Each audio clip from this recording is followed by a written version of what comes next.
Kaixo, ni Asier naiz, Jakintza ikastolako ikasle bat, eta aurten lehen aldiz Euskaraldin parte hartzen dut, hau bizitxapakin eta euskeran militante bat.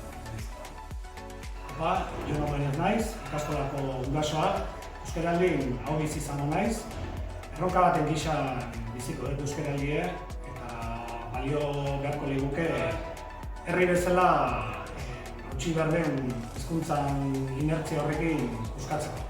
Kaixo, ni Eneritz naiz, Jakintza ikastolako jangilako langilea eta aurten ere hau bizi izango naiz Euskaraldian. Eta pixkat esango dut, nik euskararekiko dauketen sentimentu bat dela miresmena eta zortea dauketela iruditzen zait euskara hazi, ezi eta bizi naizelako egunerokotasunen. Kaixo, Gutxu eta Mari gara, eta bosgarren mailako ikasleak gara. Gu Euskaraldian xaxatzaileak izango gara eta gure helburua jentea animatzea euskaraz hitz egitea da. Beraz, anima zaitezte. Kaixo, ni Asier naiz, Jakintza ikastolako irakaslea. Euskaraldian parte hartuko dut, ariketa benetan egiten bada jendearen hizkuntza ohituretan eragina izan dezakeela sinisten dudalako.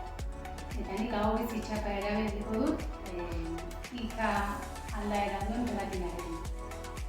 Haupa, Arizko naiz, Jakintza ikastolako gurasoetako bat. Aurten hau bizi izango naiz. Aurtengo Euskaraldiko helburue jarri dutenan ere helburuai, lanien ibiltzen duten txosten eta dokumentuek gutxinez euskaraz eta gazteleraz dikie. Kaixo, ni Aiman naiz, Jakintza ikastolako ikasle bat. Euskaraldian parte hartuko dut eta belari prestza parte hartu dut. Eta nik erabaki dut Euskaraldian parte hartzea Euskararen erabilera handitzeko eta gogortzeko. Kaixo, Angel Cuerdo naiz, Jakintza ikastolako irakaslea. Aurten ere, hau bizi izango naiz, eta nire helburua da, noski, jendea beregana gerturatzen denean, lasai, bereekin euskaraz mintzatzea, eta elkarrekin euskara egonkortza eta zabaltzea.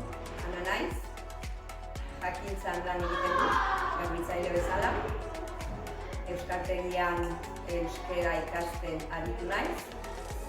Niretzat, ulertzea hitz egitea baino errazagoa da. Horregatik, Euskaraldian belarri prest izango naiz.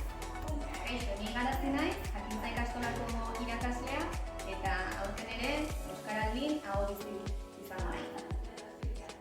Euskararekiko dauketen sentimendurik nagusina maitasuna izango litzake. Oso poliki iruditzen zait euskaratik irauten duen bitartean, pertsona nola saiatzen duen euskaraz mintzatzen entzutea. Baina iruditzen zait erronka honek haratago joan beharko lukela eta 95 egun dauzkenez urtek, egunero saiakera bat emango dutela. Kaixo, gu Egoi eta Peru gara. Gu lehenengo mailako ikaslea gara. Euskaraldian eginkizun bat bete behar dugu. Gu xaxatzaileak izango gara.